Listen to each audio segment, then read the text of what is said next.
Guys, maayong gabi na si kaibigan, nag-alala gyud kaayo sa kadaming mga nangyayari sa mundo. Pero isa dito sa kinatatakutan niya, yung mga tao na pinapaabutan naman po ng ating mga kaibigan noon na mag-ingat kayo sa mga pain ng dyablo. Pero bakit napakaraming mga tao ngayon na nagpila para kumita, para mapaiskan ang kanilang mga mata?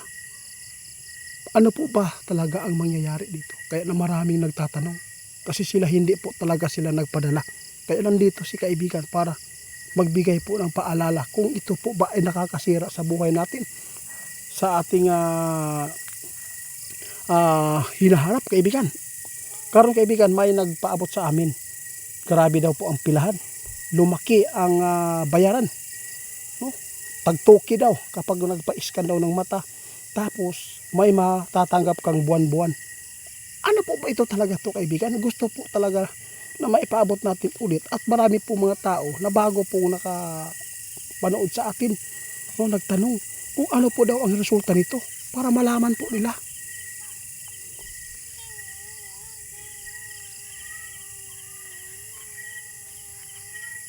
Ingon si kaibigan guys, sa totoo lang sabi ng ating kaibigan ngayon, isa kayo sa nalinlang. Hindi ninyo alam ang mangyayari sa huli. Hindi po ninyo alam kung sino po ang nasa likod nito. Sinabi po ng ating kaibigan noon guys, na huwag kayong magpapalinlang dahil po yung mga tao, alam na po nila kung ano po ang kanang mahatagan nila o kung bitaw guys. Kanang madali ba matukso, idadaan talaga yan sa pira dahil po ang mga tao ay naghihirap din kaibigan. Sa lahat ng makapanood sa ating video ito ang sabi ng ating kaibigan, pakinggan nyo mabuti.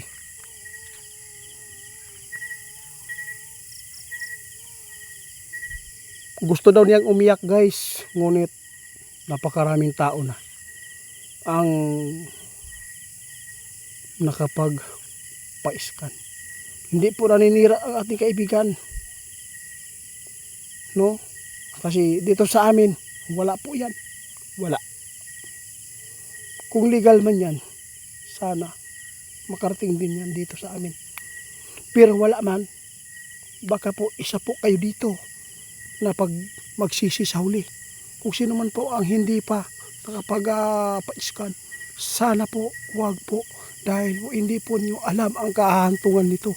Kung meron ka pa bang magagawa pagdating ng panahon na ikaw ay gamitin na ng mga dyablo, sigurado pati pamilya mo kawawa.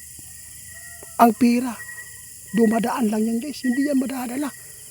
Kaya laging nagpaalala sa kaibigan, sarap daw iiyak guys, kasi mayroon na po siyang ipinapaabot noon, tapos ngayon napakarami pa naman nagpila na naman.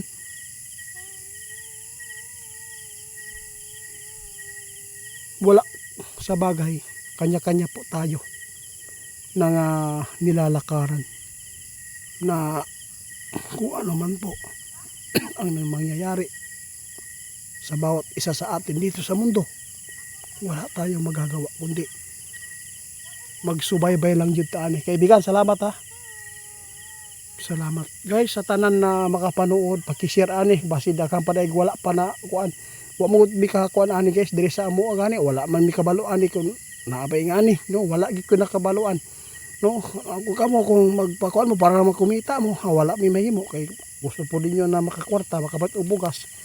Kaya lang naamang gigi pasabot si kaibigan sa una, nadirigig ang sintro karon sa mga demonyo, diri sa ato-ato sa kadagan sa mga tao naghirap, kana gyud ang ipain. Nakabalo na mo ana, mapakinggan po ninyo, meron tayong mga upload dyan. Kaya sa lahat po ng mga makikinig pa sa ating mga ipinapaabot, lalo na ang mga kaibigan natin nagpapaabot na ito ay makakasira sa buhay niyo, sa inyong pagkatao, nasa inyo lang po. Kawawa ang pamilya niyo dahil po ay wala po kalusot-lusot. Mismo kayo ang basta kamo na lang mag-igo guys. Hindi lang ako magtatagal dito dahil po sobrang gabi na. Kaya nandito si kaibigan no, napakabuti ni kaibigan dahil po kahit wala daw wala daw siya kakapoy guys tungod sa mga tao nag-request sila na itanong, no, na sila po ang inyong sandigan ngayon na para malaman po ang katotohanan. Kaya hindi ako magtatagal dito guys. Magandang gabi sa inyo kaibigan. Ano po guys, mag-amping ta kayo na ay mga kalamidad, no, tapos napay mga kuan magsinamok ka China, napay mga samok din sa tuwa tungod sa mga kurap kuan jud ta perminti dili ta magpadala sa ato ang kalagot karon. Ayaw mo padala, no, kaya mo padala mo isa pod mo ani nga nahila sa mga demonyo. Sana maintindihan po ninyo guys kung ano man po ang mga ipinapaabot ng mga kaibigan natin. Sana po ay hindi kayo matakot.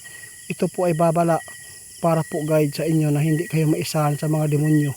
Dahil nakikita ng ating kaibigan na hindi talaga maganda po ang nangyayari ngayon sa pilahan po dyan, no? Mag-ingat po sa lahat po ng mga makapanood. Pag-share it, guys, no?